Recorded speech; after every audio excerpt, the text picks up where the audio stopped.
Hi everyone! Greatly extend the life of a soldering iron tip. Here's how. It's actually very simple and it's just a few simple steps. I'll show you how and you'll get great life out of your soldering iron tip from now on. Welcome to a brand new tech tip series here at Mr. Carlson's lab. If you'd like to stay current in this tech tip series, definitely subscribe and hang around. I've got lots of great tech tips coming after this video as well, so stay tuned. Let's get started. Getting an extended lifespan from a soldering iron tip is really an easy process, and I'm going to show you those steps in this video.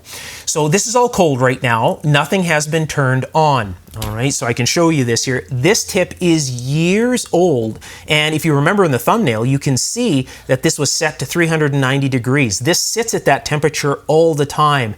And look at the tip, it's absolutely fine still. It accepts solder, the plating is still good, and I'll probably get years out of this tip as well, still from this point on. But to start this off, I'm going to start this with a brand new tip. I'll put a brand new tip on here, I'll show you how to treat that brand new tip and move forward from that point. The very first step would be to get a very good quality tip. I think I found the largest chisel tip that I have. So start off with a decent quality tip. These T18 tips are available everywhere, but if you get something that's very good quality, you're going to start with something that is going to last. And of course, you know, they've got pretty good weight to them and thermal mass, so they'll hold heat very well. So to get these tips out, very, very simple. Do that. Look at the size of that chisel tip. Yeah, it has some pretty crazy weight to that, right? That is a large tip. Hopefully that fits through the end of this here. So let's see. Let's find this out right now. Watch, the tip won't fit, it's so big. I'll put this on here. Oh, it does, you know, no problems. All right, so this should be very easy to display. All right, look at the size of that tip. It's almost like a screwdriver.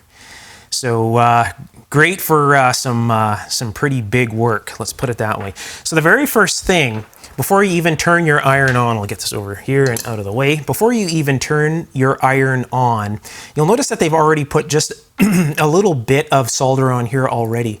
You always want to be ready to add solder to this when you turn this on. That's the first step. Never let the tip be dry. So you turn this on. And what I always do is I wait. So I'll hold this down here. Hopefully you can see this okay.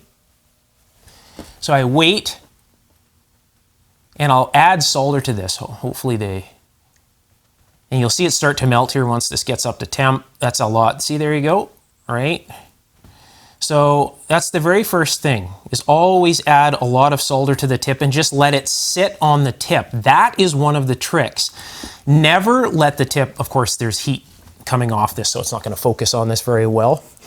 So whenever you put a brand new tip in here, never ever let that tip just turn it on and let it sit. There always has to be solder on that particular tip. That is number one. You never let a tip be dry. So if you clean the tip, this is called waste solder.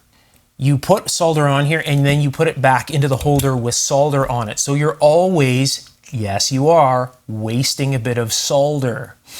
When you want to use the tip, you clean it and then you start using the tip, start soldering with it. And when you're done with your soldering iron, you add waste solder to it again and put it back in the holder and let it sit in there with waste solder. If it's sitting in your holder for maybe more than 10 to 15 minutes, pull it out, add more waste solder to it. You know, maybe just give it a bit of a flick in the holder here, right? And that's what it's there for. And then let it sit again. Always keep that in mind. You always want solder on the tip of that iron. Never, ever let it sit dry. That's the biggest thing that destroys tips right there. Another thing is the sponge. You got to be careful with the sponge. You get a lot of thermal shock on your tip. And you see these tips, I'll just add some more solder right now because I flicked it.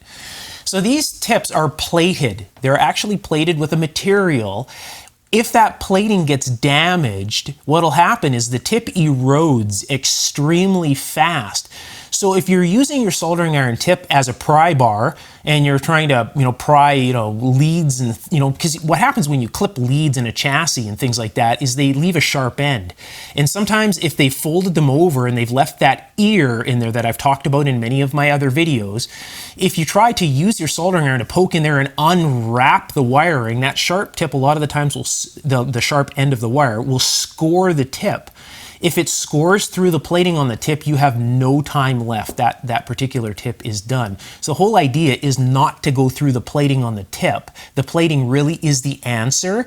So when you buy cheaper tips, the plating is thin. Very, very thin, so you get much less life. And a lot of the times, I've even seen them with aluminum. They've actually used an aluminum style tip and they've put plating on the end of aluminum. It's just strange stuff. But these tips, I'm not sponsored by Hakko in any way, shape, or form, but the tips that they create, the T18 style tips, are fantastic. They go.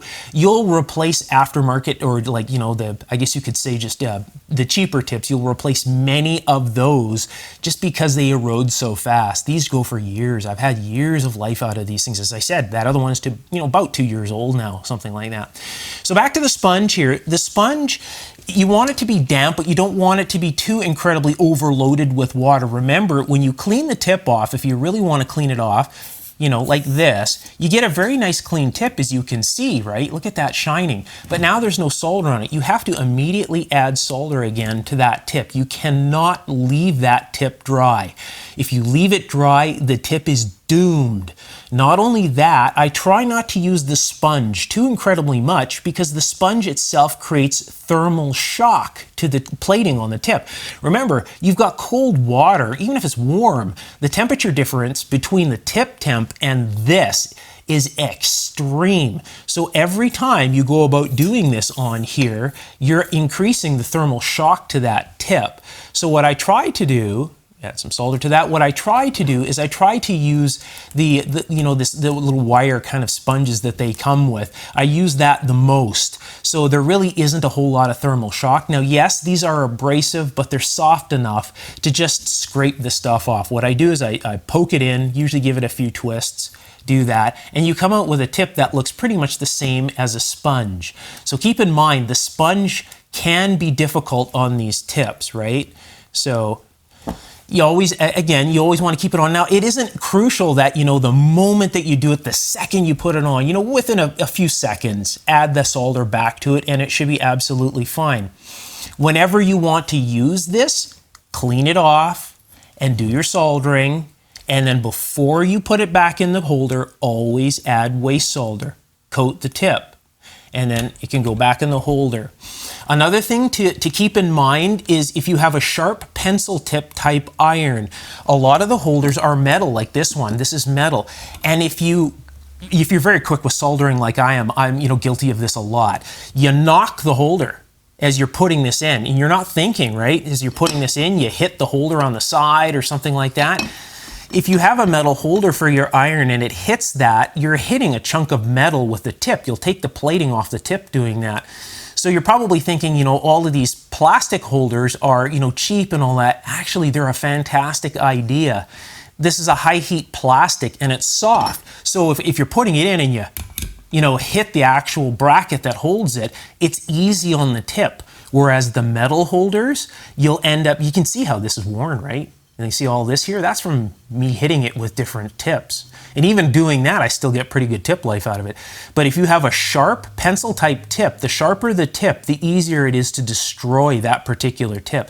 So you want to be careful if you have a metal holder, always, aim for the center and put it in like so. And don't let that knock against the end of this thing like this, right? Because if you do, you really, if you really push this in and you bash against that, you're really going to damage the tip itself, and you definitely don't want to do that. Again, waste solder is the solution. You always want to keep that solder on the tip, never let it run dry.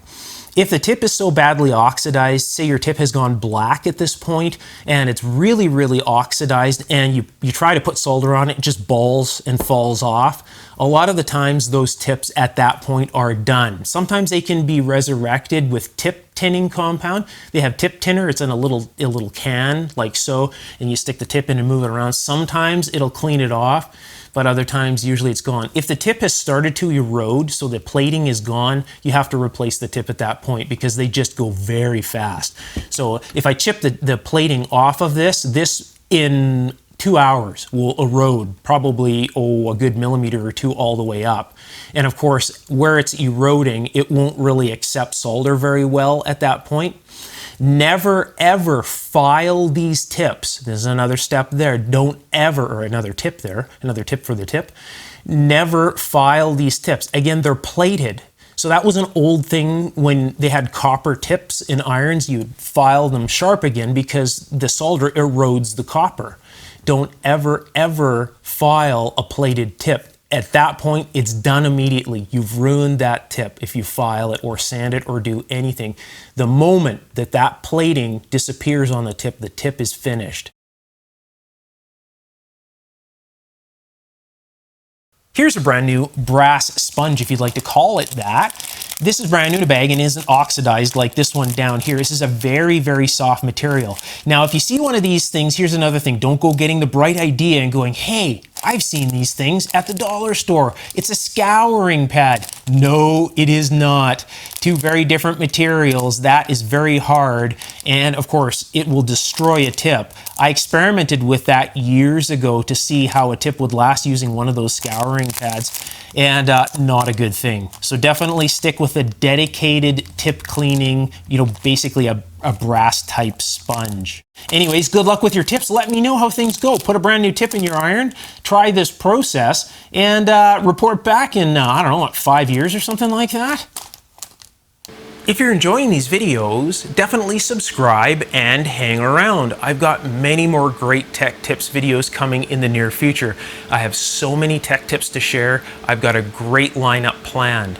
I also have many teardown and restoration videos, amongst many other electronics videos coming as well. So definitely hang around. I have an extremely affordable electronics course on Patreon with hundreds of videos for you to learn from, with projects for you to build, both antique and modern alike.